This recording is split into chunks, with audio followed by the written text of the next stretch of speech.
kabar Bapak Ibu Saudara-saudari terkasih dalam Tuhan Yesus Kristus? Kembali kita bertemu pada hari ini di dalam renungan kita pada hari Senin tanggal 13 Juni tahun 2022 yang menjadi renungan bagi kita pada hari ini diambil dari Yosua 10 ayat 5 sampai dengan 15. Namun sebelumnya marilah kita berdoa. Bapa kami yang bertata di dalam kerajaan surga, terima kasih ya Tuhan untuk segala apa yang boleh kami lakukan, kami kerjakan di sepanjang hari ini Bapa, mulai dari pagi hingga saat ini. Semuanya boleh kami lakukan hanya karena pertolongan Tuhan saja. Dan pada saat ini Tuhan, kami rindu mendengarkan firman Tuhan. Berkatilah hamba yang akan menyampaikan dan juga jemaat yang akan mendengarkannya. Hanya di dalam nama anak-Mu, Tuhan Yesus Kristus, kami sudah berdoa dan mengucap syukur. Amin. Yosua 10 ayat 5 sampai dengan 15. Lalu kelima raja orang Amori itu berkumpul dan bergerak maju. Raja Yerusalem, Raja Hebron, Raja Yarmut, Raja Lakis, dan Raja Eglon. Mereka beserta seluruh tentara mereka berkemah mengepung Gibeon dan berperang melawannya.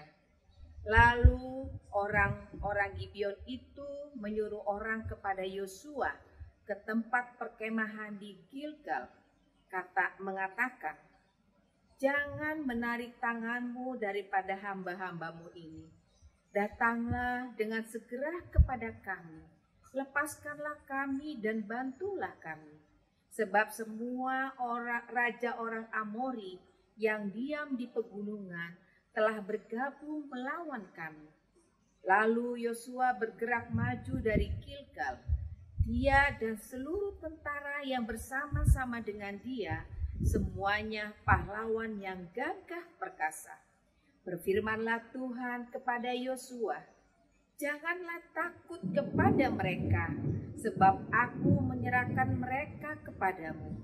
Tidak seorang pun dari mereka yang akan dapat bertahan menghadapi engkau." Lalu Yosua menyerang mereka dengan tiba-tiba setelah semalam-malaman bergerak maju dari Gilgal. Dan Tuhan mengacaukan mereka di depan orang Israel, sehingga Yosua menimbulkan kekalahan yang besar di antara mereka dekat Gibeon, mengejar mereka ke arah pendakian Bet Horon, dan memukul mereka mundur sampai dekat Azeka dan Makeda.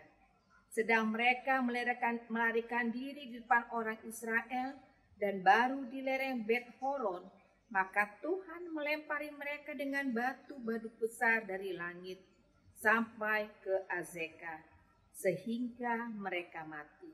Yang mati kena hujan batu itu ada lebih banyak dari yang dibunuh oleh orang Israel dengan pedang. Lalu Yosua berbicara kepada Tuhan pada hari Tuhan menyerahkan orang Amori itu kepada orang Israel. Ia berkata di hadapan orang Israel, "Matahari, berhentilah di atas Gibeon, dan engkau bulan di atas lembah Ayalon." Maka berhentilah matahari dan bulan pun tidak bergerak sampai bangsa itu membalaskan dendamnya kepada musuhnya. Bukankah hal itu telah tertulis dalam kitab orang jujur? Matahari tidak bergerak di tengah langit dan lambat-lambat terbenam, kira-kira sehari penuh. Belum pernah ada hari seperti itu, baik dahulu maupun kemudian, bahwa Tuhan mendengarkan permohonan seorang manusia secara demikian. Sebab yang berperang untuk orang Israel ialah Tuhan. Amin. Bapak, Ibu, Saudara-saudari terkasih dalam Tuhan Yesus Kristus, saya memberi judul untuk renungan kita pada malam hari ini adalah Tuhan menolong. Di dalam kehidupan kita sehari-hari, kita sering diperhadapkan pada masalah. Dalam menyikapi masalah tersebut, ada dua hal yang mungkin akan kita lakukan. Yang pertama, mungkin kita akan lari menghindari masalah tersebut. Dan mungkin juga kita menghadapi dan menyelesaikannya. Lari menghindari masalah tidak jarang menjadi pilihan kita karena merupakan hal yang gampang dilakukan dan tidak merepotkan. Walaupun sebenarnya pilihan ini bukanlah pilihan yang baik karena merupakan kemungkinan besar masalah itu akan muncul kembali. Bahkan akan muncul masalah yang baru.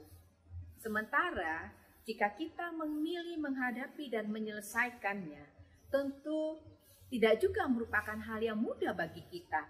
Mungkin akan banyak kesukaran yang akan kita hadapi. Namun pada akhirnya kita akan menjadi tenang. Bapak, Ibu, saudara-saudari terkasih dalam Tuhan Yesus Kristus, dalam ayat yang kita baca malam hari ini, menggambarkan orang Gibeon yang diperhadapkan pada masalah di mana mereka telah dikepung oleh tentara 5 kerajaan orang Amori. Dan orang Gibeon tidak menyerah.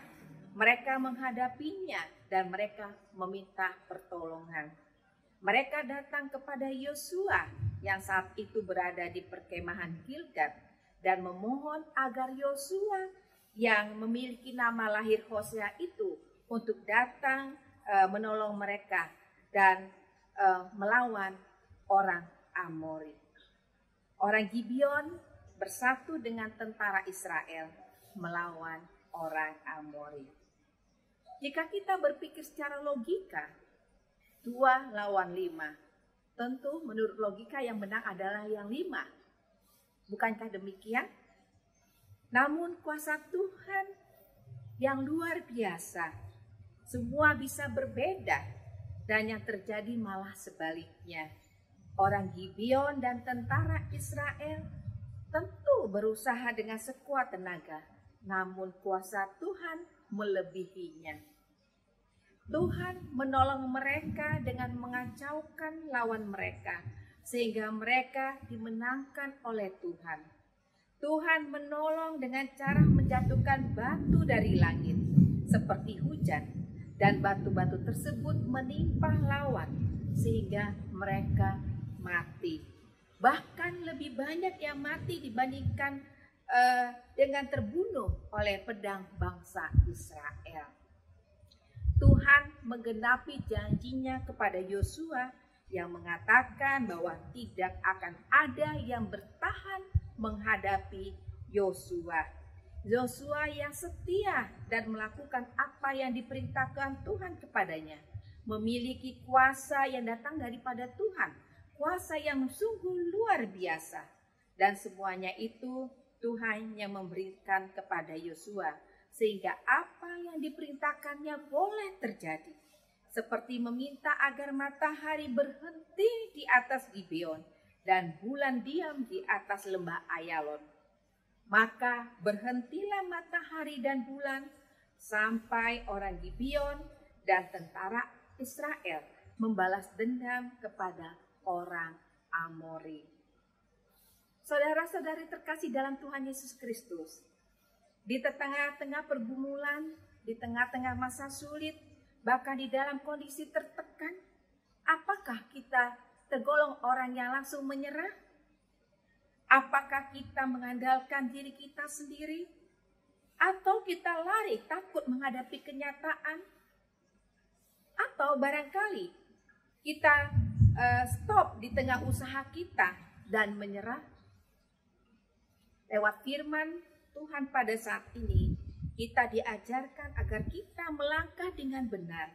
Dan Tuhan berkenan kepada umat-Nya yang datang dengan rendah hati. Ia akan memahkotai orang-orang yang rendah hati dengan keselamatan.